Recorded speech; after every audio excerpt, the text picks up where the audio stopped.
इसमें यारा ड्रामे के आने वाले एक साथ में अब आप लोग देखने जा रहे हैं कि अब मिन्हा जो कि चाहती है कि अब ज़ीरक उसे पूरी सोसाइटी के सामने कबूल कर ले, क्योंकि अब ज़ीरक है जिसने अब उसे निकाह तो कर लिया, लेकिन अब वो किसी के सामने उसे ऑन करने में शर्मिंदगी महसूस हो रही है। और दूसरी तरफ अब ज़ीरक के वालिदैन हैं जो चाहते हैं कि वो मिन्हा को छोड़ दे, लेकिन अब ज़ीरक जो कि अपने दिल के हाथों मजबूर है, क्योंकि अब उसने उससे शादी तो कर ली, लेकिन इस बात का तो उसे खुद भी अंदाज़ा नहीं था कि वो मिन्हा को क्यों हासिल करना चाह रहा था।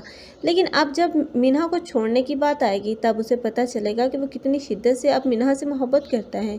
लेकिन अब मिन्हा के बिलाल को भी गलत समझ रही है और समझती है कि वो जानबूझकर अब शादी वाले दिन नहीं पहुंचा।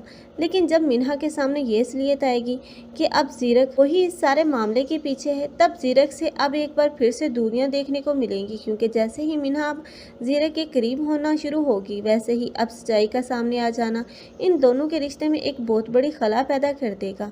लेकिन अब ज़ीरक जो कि अब मिन्हा से तो अपनी मोहब्बत के इजहार कर ही चुका है, लेकिन मिन्हा जिसने अब इस रिश्ते को कबूल करने का सोचा ही था, तो अब सच्चाई का सामने आ जाना ये सब बातें अब इन दोनों के रिश्ते को एक बार फिर से खोखला कर देंगी। लेकिन अब सिला है जिसने इतना बड़ा धोखा खाया वलीद से, लेकिन वो वलीद को इतनी आसानी से नहीं छोड़ेगी, क्योंकि ज़ीरक वो कभी भी नहीं चाहेगा कि अब उसकी बहन का दुश्मन अब इस दुनिया में जिंदा रहे, इसलिए अब वो उसको जान से ख़त्म करने की कोशिश करेगा। और इसी वजह से अब वो हवालात के अंदर बंद देखने को मिलेगा। आप लोगों को ये ड्रामा कैसा लग रहा है और कौन कौन चाहते हैं कि अब मिन्हा और ज़ीरक को एक साथ दिखाया जाए? कमेंट सेक्शन में अपनी कीमती राय का इजहार लाजमी करें। मज़ीद ऐसी वीडियोज़ के लिए हमारे चैनल को लाजमी सब्सक्राइब कर लें। अगर आप लोगों को हमारी वीडियो अच्छी लगी हो तो वीडियो को लाइक करना मत भूलिएगा। अल्लाह हाफिज़।